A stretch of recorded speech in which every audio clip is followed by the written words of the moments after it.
profundidad el modernismo, hicimos una referencia a la filosofía de Hegel, porque él es el maestro de todo el pensamiento moderno. Son los sucesores de él, sobre todo Marx, los que han iniciado lo que se llama esta época postmoderna. Diríamos, haciendo explotar un poco su propio sistema y haciéndolo en un cierto vacío espiritual que es lo propio de la época en la cual nosotros estamos viviendo. En la clase anterior vimos, dentro de este sistema de Hegel, cómo funciona el inmanentismo de Hegel. Pero ligado a este inmanentismo hay otra noción que conviene aclarar para ver el efecto que al ser introducido en la dogmática puede producir en los principios que hacen al valor mismo de la dogmática. Y es la cronolatría, o lo que dicho de otra manera, el historicismo. La cronolatría quiere decir esa especie de idolatría del tiempo que se tiene todavía, a pesar del escepticismo propio de la época postmoderna. Sin embargo, siempre seguimos creyendo que todo tiempo pasado fue peor y que todos los tiempos que vienen, en la medida en que vienen, mejoran la situación en la cual el hombre se encuentra. Y así oímos decir en la calle, y a muchas personas que no tienen ninguna intención de hacer filosofía ni nada, esto no es de esta época, esto es para otro tiempo. Y fíjense que este concepto o este criterio se aplica muchas veces a las verdades propias de la fe. No son de esta época, no son de estación. Eso ya no pertenece a nuestra manera, a nuestra modalidad de pensar. En este pensamiento hay la impresión de que la historia o el tiempo modifica intrínsecamente al hombre. Lo hace distinto, lo hace diferente. Lo que nosotros vamos a examinar es ver si esto efectivamente es así, o se puede advertir con toda claridad qué es lo que la historia efectiva y realmente provoca en el hombre, hace en él. Porque es indudable que la historia es una realidad, existe. Y podríamos decir que hay dos aspectos en la historia que distinguir y que destacar. Uno es la ciencia, la historia como ciencia. Indudablemente que no es de eso de lo que se trata cuando hablamos nosotros del efecto que puede tener la historia en nuestra conducta. No se trata de la ciencia histórica, se trata de otro aspecto que está relacionado con la historia, a lo que podemos llamar nosotros lo histórico, como un constitutivo propio de la naturaleza humana. Esto es lo que vamos a tratar de aclarar, de conformidad con el método tradicional, tomista. Les advierto que Santo Tomás nunca ha tratado este tema, ni lo trató Aristóteles, porque no se presentó en la época de ellos, no se presentó. No porque no fuera de época, sino porque no se presentó en la época, no estuvieron, diríamos, presionados por la obsesión del histórico. Hay muchas cosas que sí, que efectivamente en una época determinada aparecen como problemas. Y son problemas que tienden a ser resueltos o no resueltos en un tiempo determinado, porque allí emergen, allí se suscitan, allí aparecen. Y generalmente los problemas de esta naturaleza aparecen porque están en crisis. Diríamos acá, refiriéndonos a los médicos que existen acá, un órgano mientras está sano uno no lo siente. Las virtudes morales, cuando están sanas, uno no las siente. El que es honesto y honesto es honesto.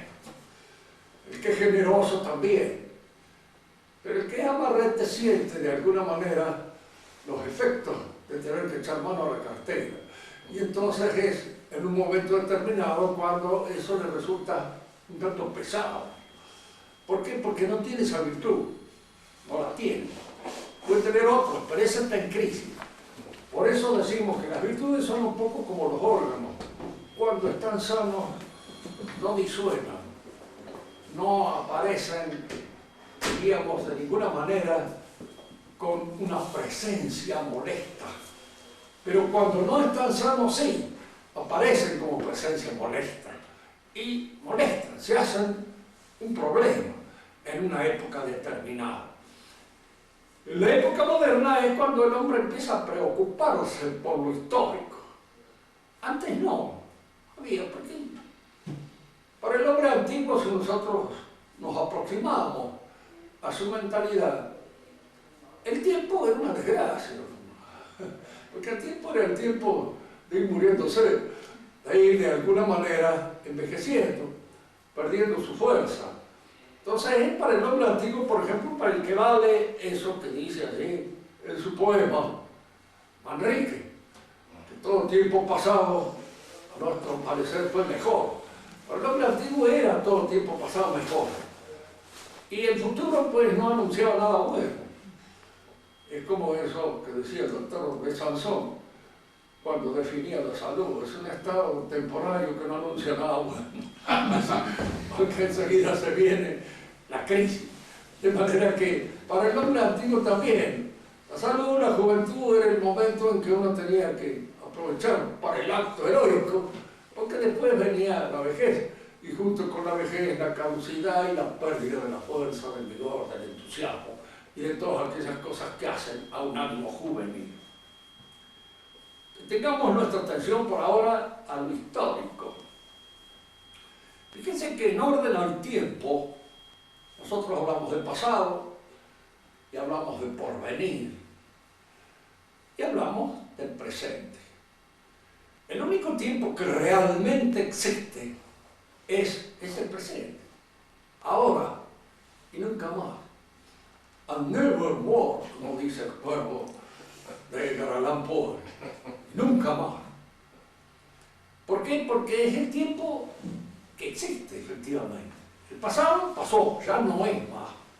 No será más. Y el porvenir todavía no es. De manera que cuando nosotros decimos, bueno, tiene usted una semana de vacaciones, y le dan una semana. Si usted agarra la semana, se la pone en el bolsillo y dice, voy a gozar de esta vacación. ¿Qué es la semana? La semana es una noción puramente racional. Algo que nuestra razón mide, cero en el tiempo, pero no existe. No hay una semana. Lo que existe siempre es ahora y nunca más. Ahora y nunca más. Es el momento carpe diem, decían los antiguos. Hay que aprovechar el instante, hay que aprovechar el momento, porque es el momento de salvarse o es el momento de perderse. Bien, si esto es así, y efectivamente lo que existe es el momento, pregunta nuestra, ¿qué es histórico? Aparentemente es el pasado, ¿cierto? Pero no cualquier pasado es histórico. No todo lo que pasó es histórico. Yo puedo haberme rascado la cabeza muchísimas veces en mi larga existencia, y esos no son actos que en alguna medida puedan ser considerados históricos, ni aún dentro de la historia personal mía. Porque hay una historia personal, como hay una historia familiar, como hay una historia política o una historia civil a la cual nosotros pertenecemos. Entonces la pregunta ahora es esta: ¿cuáles son los actos históricos? Son aquellos actos que en alguna medida perduran en el presente. Todavía se hacen sentir en el presente. Es decir, condicionan el presente en alguna medida. Y si ustedes me preguntan en qué medida puede ser, bueno, mire, fíjense que esta conversación que yo tengo con ustedes no podría tenerlas si ustedes no hubieran estudiado algo. ¿Por qué? Porque es el ejercicio mental que casi todos ustedes han realizado y han hecho, los que les permite entender ciertas cosas. Y ese ejercicio mental son cosas que han hecho antes. Han empezado por aprender a leer, por aprender a escribir, por leer algunas cosas, por preocuparse de otras. Y todos esos actos consecutivos que ustedes han hecho en el pasado están condicionando el presente en el cual ustedes obran y actúan. Y están condicionándolo de una manera positiva o negativa. ¿Por qué? Porque no siempre los actos son buenos. Algunos son malos. Y algunos actos malos que hemos hecho, en vez de condicionarnos positivamente, como puede ser el acto de haber aprendido, de haber estudiado, de haber, diríamos, pensado, nos permite entender lo que ahora estamos diciendo. Esos actos condicionan. Bueno, pero hay actos frustrados, hay actos que en alguna manera nos frustran, que de alguna manera actúan, diríamos, desmedradamente sobre nosotros. Hacen que nuestro ánimo a veces desfallezca, como consecuencia de un remordimiento, como consecuencia de un pecado grave que hayamos cometido, como consecuencia de actos que se han sucedido, a lo mejor sin preverlos nosotros, y que nos impiden que en la actualidad podamos abrir nuestra conciencia a muchos conocimientos y a muchas cosas. El que no estudió nada, el que no pensó nunca, el que no hizo trabajar su inteligencia de ninguna manera, se encuentra de repente en la imposibilidad de entender ciertas cosas. No las entiende, ni las entenderá más. Y son la consecuencia de la falta de haber realizado los actos positivos que les permitían entender las cosas. Entonces, lo histórico, propiamente hablando, es una propiedad del dinamismo espiritual del hombre. Es una propiedad de ese dinamismo. Y como propiedad de ese dinamismo es el pasado que opera sobre el presente. Fíjense, yo creo, dentro de lo que alcanzo a conocer, que los animales no tienen historia. Hay una historia, la zoología, la historia escrita, donde se habla de la sucesión de los animales, y muchas veces se inventan en los animales ciertas cosas que en realidad no creo que les acontezcan ni que pasen. Pero de hecho el animal, si bien aprende ciertas cosas, y ese aprendizaje condiciona sus actos del futuro, él de esto no tiene conciencia. No lo percibe con claridad. No se da cuenta que está debiendo a lo que aprendió, lo que en la actualidad hace. Nosotros sí, nos damos cuenta, lo percibimos, y forma parte de nuestra conciencia ese hecho que opera sobre nuestra realidad espiritual. Pero no solamente operan aquellos actos pasados que condicionan nuestra actitud personal. Los hay también que operan a través de actos familiares. Una familia próspera, una familia que está subiendo, que en alguna medida está triunfando por consecuencia de algunos actos positivos que han realizado los padres, crea en el ánimo de sus sucesores un ánimo, diríamos así, triunfalista, para decirlo en los términos que se emplea hoy en el modernismo de la Iglesia. Un ánimo, diríamos, más optimista y que le da al que lo posee más ánimo para enfrentar la realidad.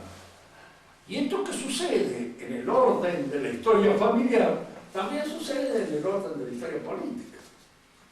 En la historia política hay hechos, hay acontecimientos que están en alguna medida condicionando los actos que en nosotros hoy se producen. Si uno me pregunta qué actos, qué hechos, por ejemplo. Bueno, la conquista de América. Aquí estamos todos reunidos hablando español.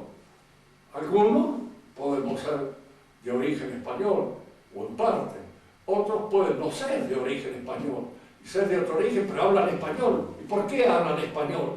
Porque en alguna medida la conquista de América está condicionando los actos que nosotros realizamos. Por eso es un hecho histórico. Es un hecho histórico positivo. Pero no todos los hechos históricos son hechos históricos positivos. Los hay negativos. Y los hay que en alguna medida, diríamos, imprimen a nuestra acción y a nuestra conducta un ánimo desmedrado como consecuencia de esos hechos. Tomemos un ejemplo histórico que nos permita entender a veces mejor estas cosas. El inglés del siglo pasado, de la época victoriana, era un inglés triunfalista. ¿Por qué? Porque su nación era la nación más importante del mundo en ese momento, la que dirigía el juego político de todo el universo. Y tenía un imperio que abarcaba una cantidad inmensa de territorio. El inglés moderno no tiene ese mismo ánimo. ¿Por qué? Porque hay un desmedro en toda la situación política de Inglaterra que lo ha llevado a declinar. En general, todas las naciones han tenido su momento de triunfo, su momento de realización plena, en toda su plenitud, y luego casi todas han conocido un periodo de decadencia. Y si usted estudiaba el ánimo de los hombres que pertenecían a una u otra época, se dará cuenta en alguna medida de que hay esa disminución del temple producida por hechos que han producido la caída de ese país, de esa nación a la cual pertenecen. Los españoles del siglo de oro, indudablemente, eran los más importantes de los personajes que existían en Europa en esa época, porque pertenecían a la nación más importante de Europa, la nación que conducía la vida política de Europa. Pero posteriormente hay una decadencia en España que se traduce no solamente a través de los gestos, de la capacidad de esos hombres, sino hasta en la literatura, en los versos, en la forma de expresar la situación anímica de ese pueblo. Bueno, Don Quijote sale en un momento de decadencia de Europa. Es de alguna manera, si se quiere, hasta una cierta burla, irónica, a todo aquello que constituyó los ideales fundamentales de la Edad Media. Don Quijote se burla un poco de este caballero que sale a, qué sé yo, a vencer gigantes, a correr aventuras un poco absurdas, que ya no tienen sentido. Y esto, en alguna medida, Cervantes lo ha hecho asediado por la situación que padece su país, por la situación en la que está su país. Reduciendo esto a una definición muy clara, diríamos entonces que el histórico es una propiedad del acto humano. Y aquí es donde conviene analizar. Hay actos humanos y actos del hombre. Acto humano se dice al acto del cual tenemos plena conciencia de que lo realizamos. Estudiar es un acto humano. Arrepentirse es un acto humano. Enfrentar una situación determinada es un acto humano. Pero caerse, por ejemplo, que pisó una cáscara de banana, no es un acto humano. Es un acto que le acontece al hombre, que le sucede.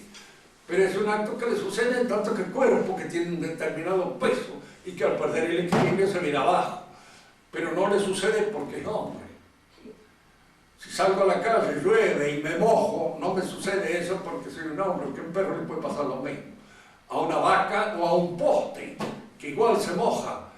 Son actos que le suceden al hombre, pero no son actos humanos, propiamente hablando.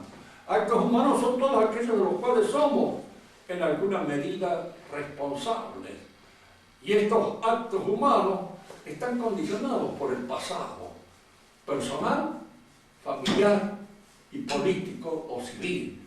Todo ese pasado, tanto en el orden de la persona, como en el orden de la familia, como en el orden, diríamos así, de la sociedad política, pesan sobre nosotros y condicionan esos actos. Y al decir condicionan, queremos decir bien, los condicionan, pero no los determinan. No hacen que sean así. Es decir, nosotros seguimos siendo libres en nuestros actos humanos. Porque en el acto humano es un acto libre. Entiendo el problema o el teorema de Pitágoras por un acto libre mío. Hay indudablemente una decisión de mi voluntad, pero no estoy determinado a entenderlo. Puedo o no entenderlo.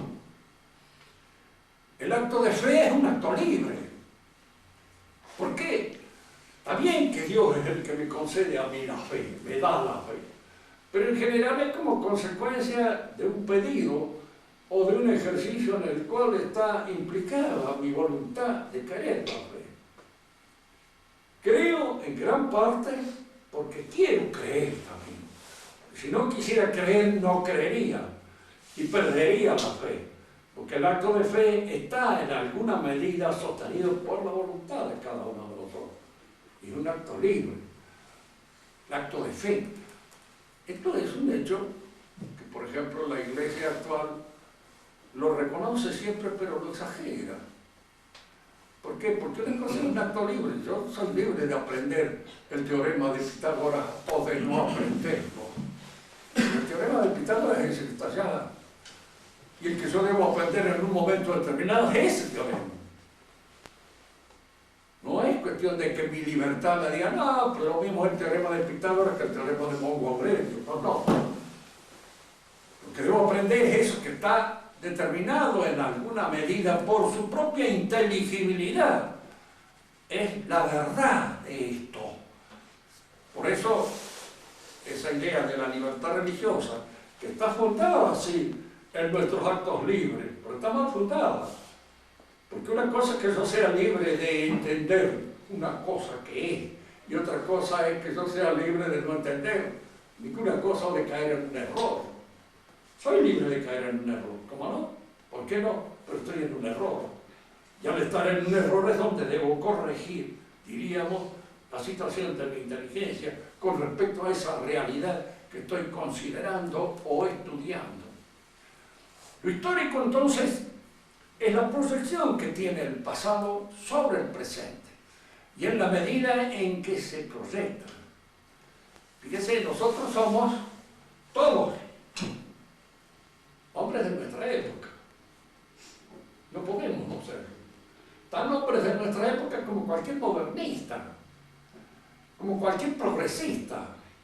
Pertenecemos a la época en la que estamos. Y no dejamos de recibir, en alguna medida, las influencias de la época en que nos movemos. Pero estas influencias que nosotros recibimos no determinan nuestra conducta. No nos quitan la libertad de pronunciarnos. Yo he nacido en el seno de una familia y de una sociedad que era liberada. Y por supuesto el liberalismo actuó en mi conducta durante mucho tiempo.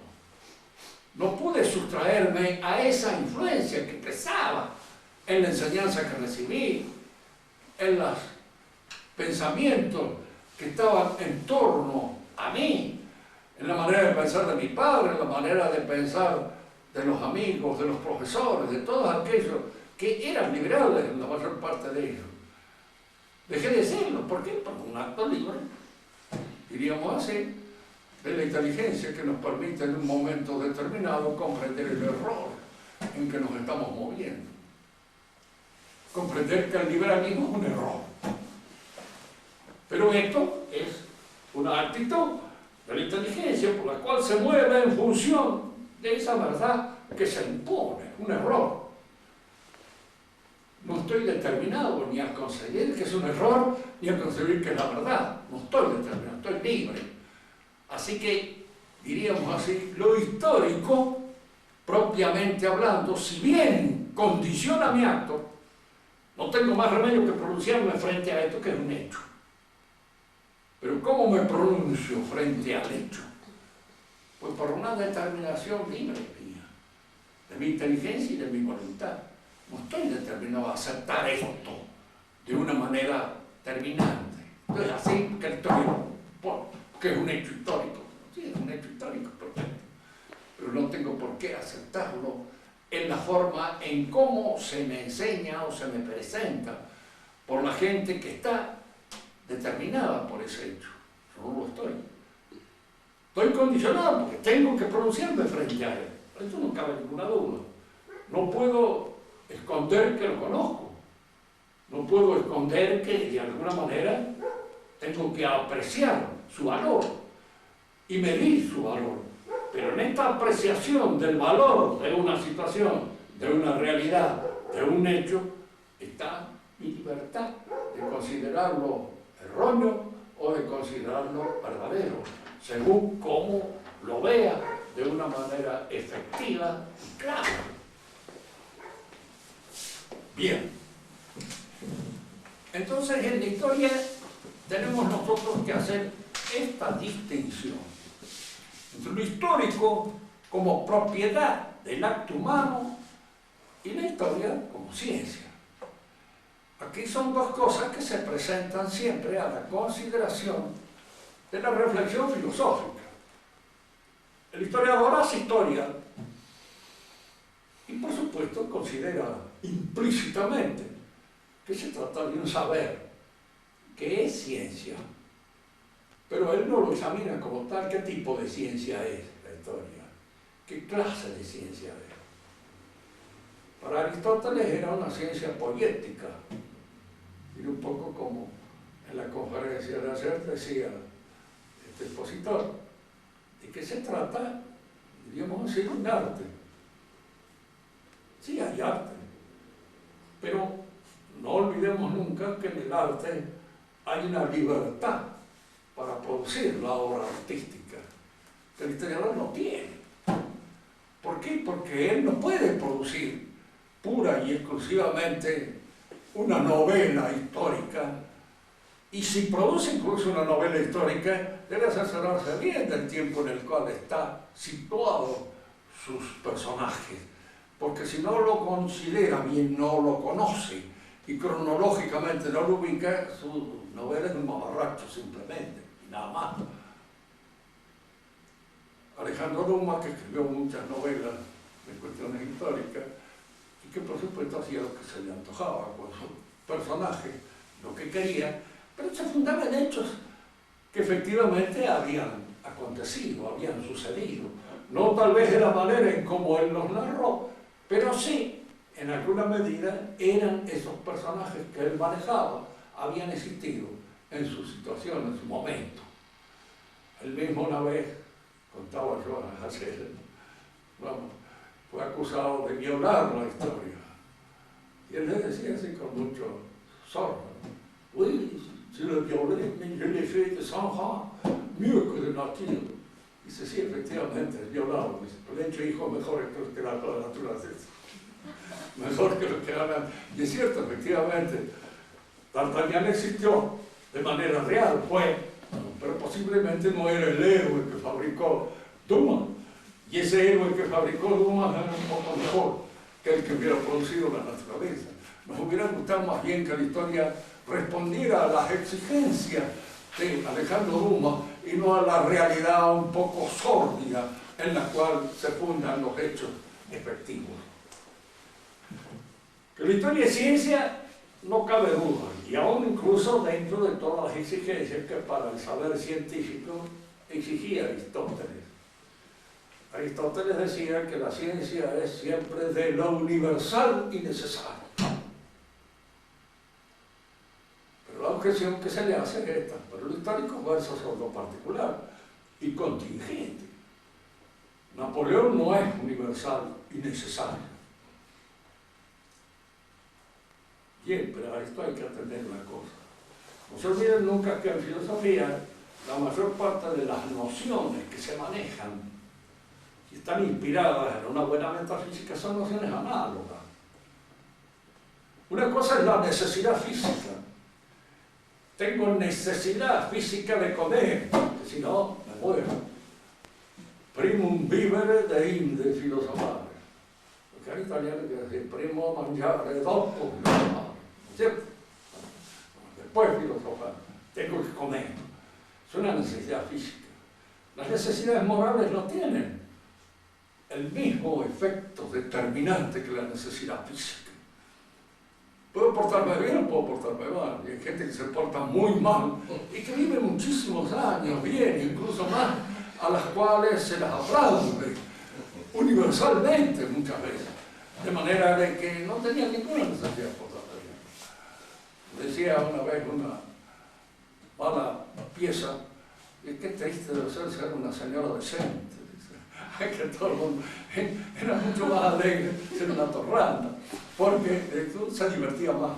De alguna manera la vida le ofrecía muchas cosas. Y bueno, eso puede vivir y esa torranda puede llegar a vieja, como la otra señora decente, y morirse tal vez más vieja que ella, porque estas cuestiones de salud son equilibrios un poco extraños que se dan en una persona y en otras no se dan.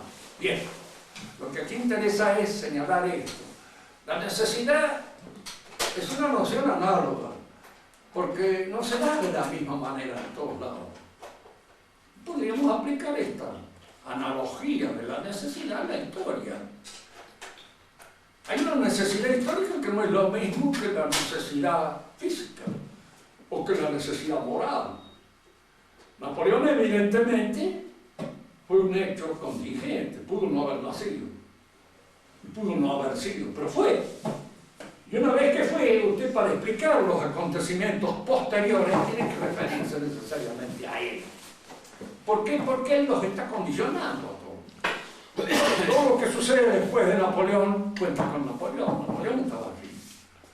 Podemos denigrarlo, hablar de él peste o magnificarlo de acuerdo como lo que quieran, pero no podemos prescindir de él. Y no podemos de ninguna manera hacer de cuenta que no existió, porque existió. Y los hechos posteriores están en alguna medida reclamando esa existencia, porque es ella la que los explica. De manera que, si bien la historia a veces se funda en hechos contingentes y singulares, no es la singularidad ni la contingencia del hecho lo que interesa al historiador, sino la repercusión posterior sobre los otros hechos que le permite señalarlo con un valor de cierta universalidad. No olvidemos que lo universal, en el sentido conceptual del término, no significa que abarque todo el universo entero. Porque si decimos un ratón tiene 4 patas, es un hecho indudablemente universal para los ratones. Claro, la universalidad está dada en la contingencia de esta especie, que es el ratón.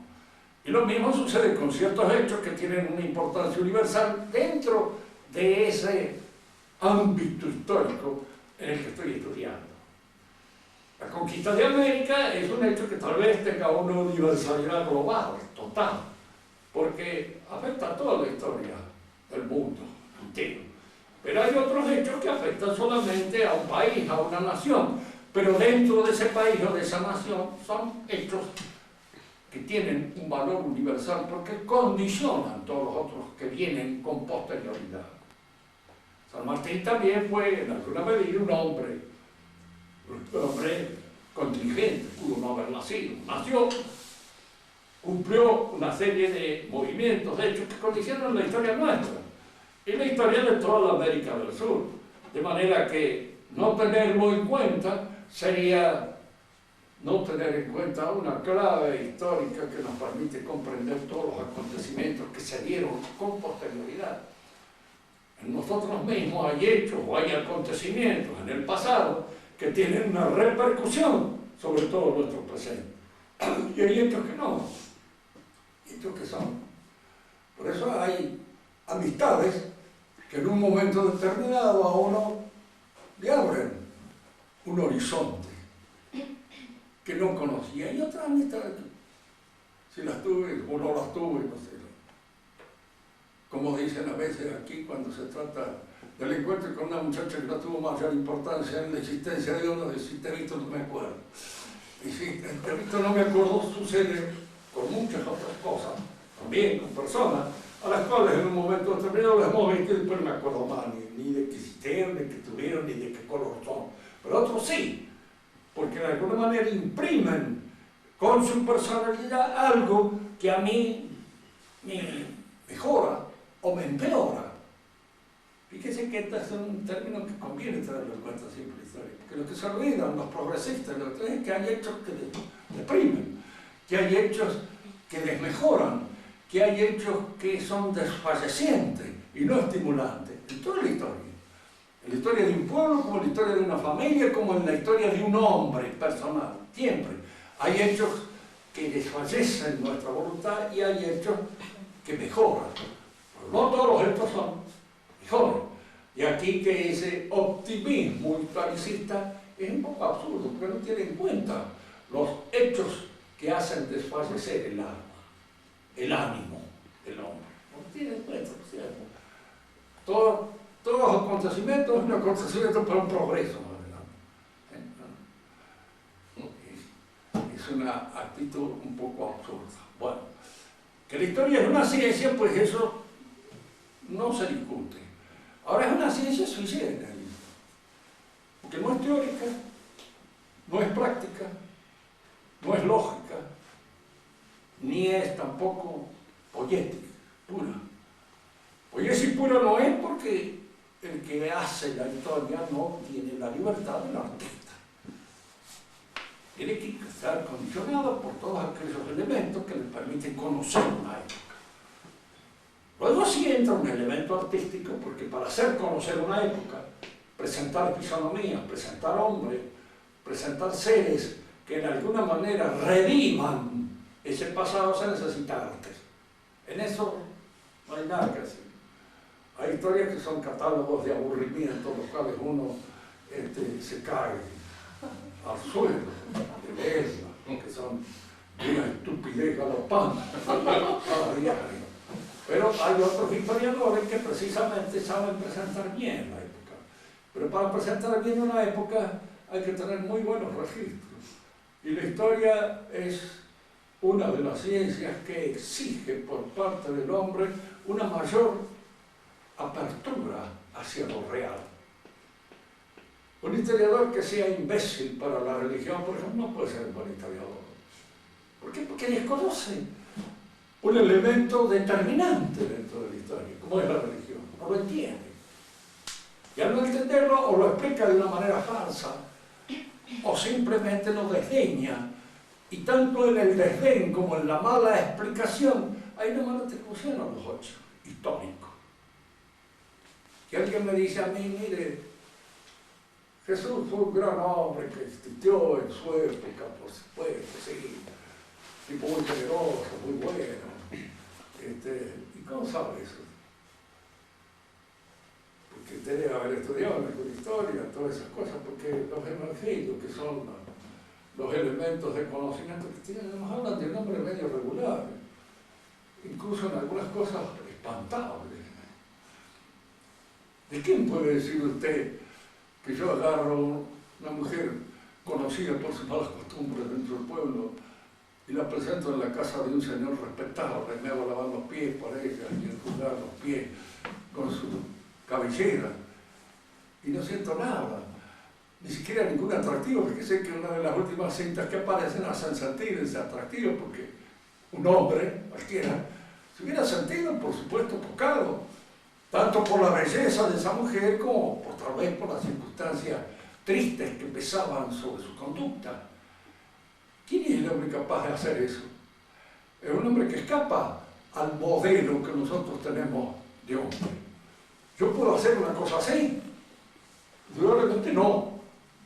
En primer lugar, porque lo haría con toda ironía y para chocar precisamente al individuo al cual yo le presento una loca que encontraron en la calle y la llevo a la casa de para ofender y para denigrarlo y decir, qué hipócrita de miércoles, acá tiene yo represento esto,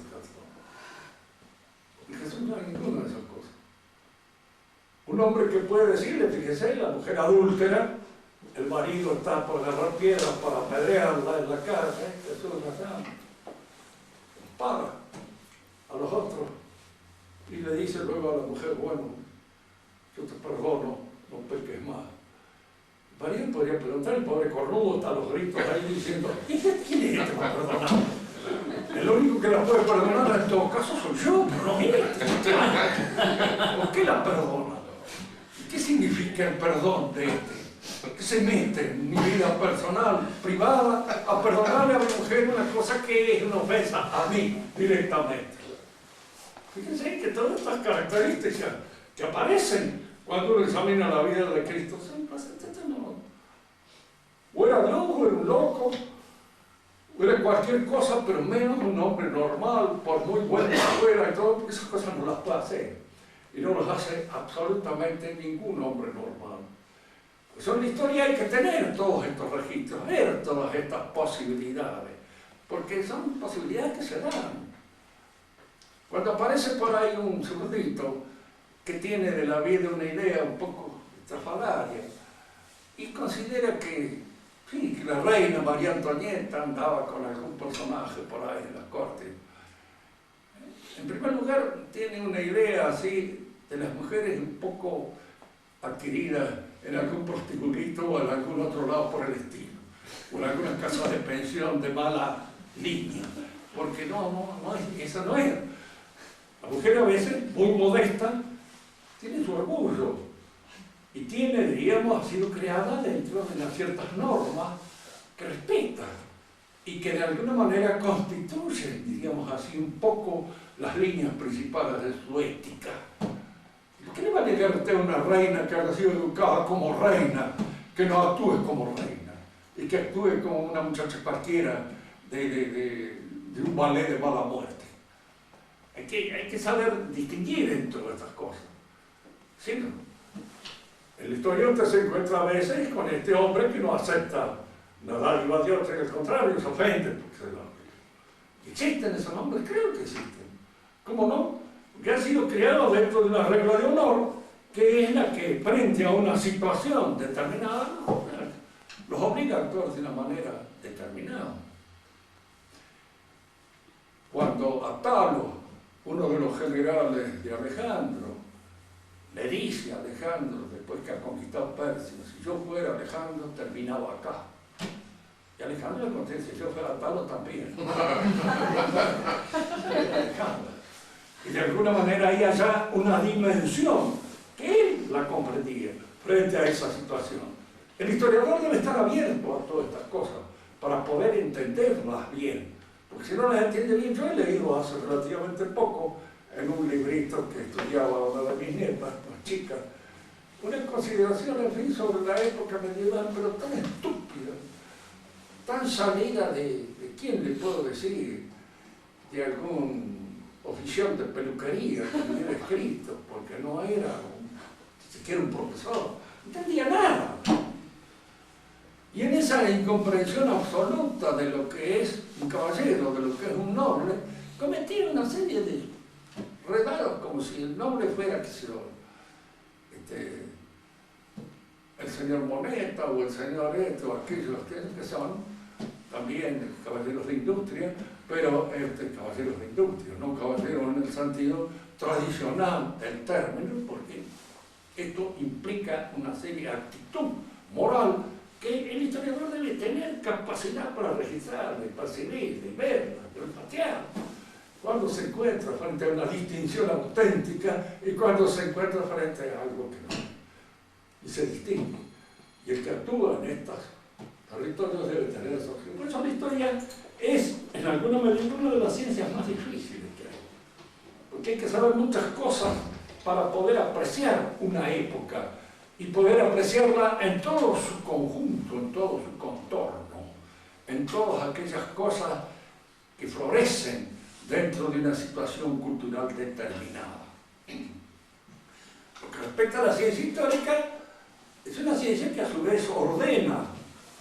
Es un orden que no es teórico, porque no está dado en la realidad para percibirlo. No es práctico, pero no lo tengo que resolver yo como si fuera una cosa que se resuelve en mi conducta. No es al mismo tiempo poético porque no puedo manejarme libremente, tengo que percibir aquello que efectivamente fue, o que pudo ser, o que de alguna manera, diríamos, condice con los hechos que nosotros conocemos. Y esta apreciación está jugando en un tipo de órdenes nuevo, que es el orden histórico, propio del historiador. El historiador percibe entonces un orden que no es ni teórico, ni práctico, ni poético, ni lógico, sino histórico. La ciencia histórica tiene su particularidad histórica. Y ahora vamos al hecho histórico. ¿Qué es? Ya hemos adelantado algo cuando decimos que es una propiedad del acto humano. Si es una propiedad del acto humano, entonces nosotros podemos analizarla dentro del acto humano. Una propiedad que condiciona los actos humanos como consecuencia de un pasado que todavía perdura en ese presente en el que el acto humano se produce y lo condiciona. Si nosotros examinamos las causas de lo histórico como tal, la causa de la ciencia histórica, la causa eficiente es el historiador, él la hace. Por eso a veces puede hacerla según su capacidad, según los registros que lo mueven a hacer la consideración. Hay historias hechas por enanos, indudablemente, y que basta a veces leerlas para darnos cuenta de que el que le escribió es un infeliz. Es un pobre tonto, lleno de tales o cuales prejuicios que le impiden ver los acontecimientos tal como fueron. La causa eficiente de la ciencia histórica es el historiador, pero de lo histórico no. El histórico es el hombre, los hombres que actúan, indudablemente. Esos producen lo histórico, producen aquellos hechos que tienen repercusión sobre los hechos ulteriores y son históricos. Pero, diríamos así, cuando hablamos nosotros de las causas, está la causa eficiente, está la causa final. Muchos hablan del fin de la historia. Si con el fin queremos dar a entender que algún día se acabará la historia, bueno, la historia personal de cada uno de nosotros se acaba en un momento determinado y se termina cuando pasamos a mirar cómo crecen las margaritas, ¿no es así? Bueno, ahí se terminó para nosotros. Y puede también acabarse para todo el mundo, puede. No sabemos cuándo, pero de hecho la historia puede terminar. Por eso no es la finalidad. Lo histórico como tal no tiene finalidad. No tiene una finalidad determinada. Lo que tienen finalidad son los actos humanos. Yo me propongo hacer esto o me propongo hacer aquello. Pero esa propiedad del acto humano que es lo histórico no tiene, independientemente de mi finalidad, otra finalidad. No la tiene. Fíjense que cuando hablamos de la historia y hablamos del fin de la historia como si la historia se hubiera propuesto alcanzar un fin, estamos extrapolando una propiedad y dándole la consistencia de una persona, de una sustancia, y no es eso, es una propiedad nada más adjetiva y accidental del acto humano, que no tiene una finalidad determinada, propia de ella. Ese es un abuso del pensamiento terminado, y ese abuso del pensamiento es lo que actúa en el pensamiento modernista. Le consideran a la historia una finalidad, como si la historia tuviera un propósito, y ese propósito fuera precisamente el logro de la democracia universal, ¿no es cierto? Puede que hoy o mañana se imponga en la globalización una extensión así de tipo de gobierno democrático, pero yo muchas veces les he dicho a ustedes, la democracia no existe, es un timo. Y en todo lo que hay un timo, hay dos clases de tipos. El que hace el timo, que es un mentiroso, el que aprovecha las cosas, y el estúpido que le cree. Y los demás, lo que podemos entrar en la corriente brutal de la gilada, es la gente que más o menos sigue el asunto sin estar demasiado entusiasmado tampoco por el problema, pero lo sigue por hábito, por costumbre. La democracia crea una situación que en general a la mayor parte de la gente les viene bien, porque no les exige nada y les permite hacer lo que se les da la gana. Ya no hay más moral, ya no hay más orden, ya no hay más, en un momento determinado ya no va a haber ni policía. Y eso en alguna medida viene bien para todo aquel que vive en la libertad anárquica del que hace lo que se le antoja. Por eso la mayor parte de esta gente posmoderna de este hombre light vive cómodo en la democracia. Yo les contaba a ustedes en una oportunidad como en esa obra de Anatole France, El Olmo del Paseo, el alter ego de Anatole France defiende la democracia. Y les creo que les hacía la mención, es como quien defiende, después de haber hablado de una dama decente. Uno dice sí, pero tiene una serie de inconvenientes. Primero hay que casarse con ella, después de alguna manera tener una serie de familias, y todo eso crea problemas, trae plata, hay gastos de por medio, tengo que mantener los chicos, tengo que mantener la era, tengo que mantener la respetabilidad de la casa. En cambio una loca no me cuesta nada. Como aquel que decía, usted piensa hacer el amor con... No, dice, yo no pienso hacer el amor, lo compro hecho. Decía que de alguna manera resulta más barato, por supuesto, con los inconvenientes que eso puede tener. Pero la democracia también aparece en comparación con los otros tipos de gobierno como el gobierno facilitado. Fácil, el que permite todo, frente al cual no hay que andar poniendo todo, y con todo es el que más se mete en la vida íntima de cada uno de nosotros. En la próxima clase vamos a hablar también de esto, porque la democracia aparece como un elemento constitutivo del modernismo, y que los modernistas están tratando de meterlo en la iglesia, porque una de las cosas que tratan de hacer es destruir la monarquía papal, destruir no solamente la infalibilidad del Papa, sino su gobierno sobre la iglesia. Fíjense que muchos nos reprochan a nosotros, acusándonos de lefebristas, diciéndonos en alguna manera que nosotros ya no respetamos a los que no respetan son ellos, y los que quieren de alguna manera influir de una manera deformadora en la situación del papado son ellos. Y es muy probable que el próximo papa esté gobernado por un colegio de tipo democrático, electivo, y que ya no haya un papa en el sentido cabal del término. Es probable. Yo no sé, no soy profeta, ni estoy viendo las cosas que puedan acontecer en el futuro, no sé. El futuro siempre es una incógnita, pero en alguna medida esto surge de ello. La idea de democratizar la iglesia está en el pensamiento de los progresistas y de los modernistas. En la próxima clase hablaremos entonces con más detenimiento de las otras nociones que intervienen en el pensamiento modernista.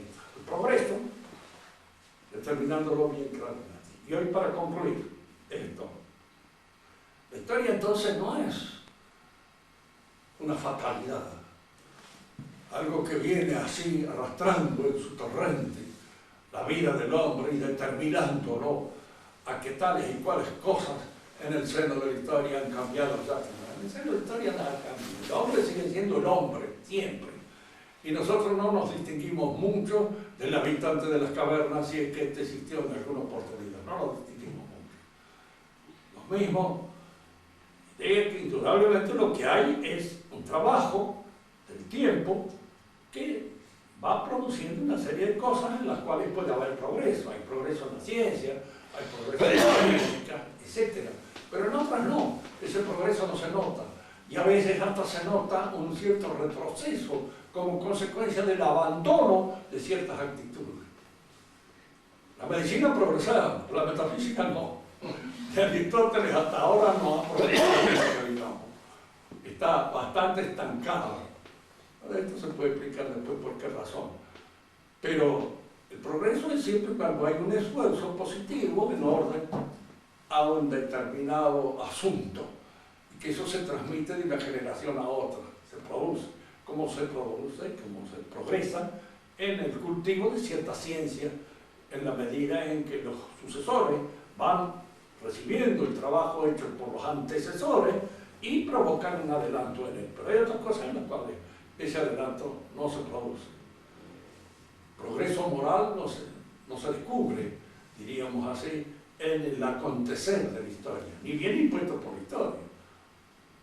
Progresa uno personalmente, moralmente, sí, en la medida en que es capaz de salir de una situación de desmedro y alcanzar una situación de plenitud.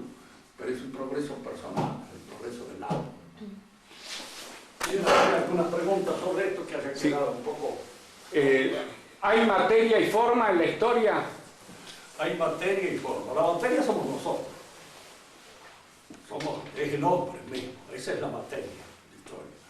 Y la forma es esa modalidad típica de la época, que el historiador debe tener la capacidad para presentarla. Y en eso consiste su arte. Es decir, no podemos presentar a un hombre medieval como podemos presentar a un hombre de la época postmoderna.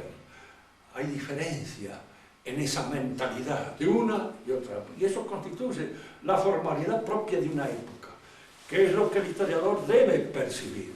Y en eso es donde debe agudizar su ingenio y su capacidad, diríamos así, de penetración en una época determinada. ¿A través de qué? A través de todas las cosas que se manifiestan en la época. La literatura, el arte, el derecho, las costumbres, los usos, todo eso van manifestando una mentalidad. Y esa mentalidad debe ser percibida por el historiador. Y es lo que constituye la formalidad propia de la época. Nosotros somos hijos de esta época. Entre ustedes y yo puede haber la diferencia de una generación, indudablemente, la hay. Y puede haber allí algunas diferencias que vienen producidas por los acontecimientos que se dan en uno y otro lugar. Yo muchas veces me siento bastante posmoderno y laico cuando observo ciertas, sí, porque claro, se dan. No tengo frente a ciertas cosas, a ciertas actitudes falsas o pecaminosas, la actitud que podía tener el hombre de hace 50 o 60 años. Comprendo demasiado fácilmente un montón de debilidades que en la actualidad existen y no me escandalizan en lo más mínimo, incluso no producen ni cosquillas. ¿Por qué? Porque ya está uno un poco endurecido con respecto de las cosas que observa y que ve. Por ahí se me aparece un pariente que me presenta una de las terceras esposas que tiene desde hace un tiempo esta parte. Bueno, saludos, ¿cómo le va? Mucho gusto, encantado. ¿No? En la época no lo recibían. Lo echaban a él y a la mujer y a todos, lo echaban al diablo. Pero bueno, se contó. Lo estimo y de alguna manera veo que cambia un poco más seguido de mujer que de camisa, pero son cosas que la época va dejando, va dejando. Aun cuando uno reaccione contra esas costumbres y no las diga, no las hace, pero las ve hacer y en alguna medida no lo afligen tanto como podría haber sido el resultado de otro. Si hubiera tenido todas las cosquillas de un hombre de la clase alta de la época medieval, hace tiempo que estaría muerto. En algún duelo, en alguna cosa así, como consecuencia de un insulto, de una mala mirada o de algo que alguien me ha provocado. Y que en esa época la gente era muy susceptible, en el sentido del honor, para esas cosas. Y en la actualidad, pues ya está, así, que se vaya al diablo. ¿Alguna otra pregunta? Maceo, ¿qué pasa?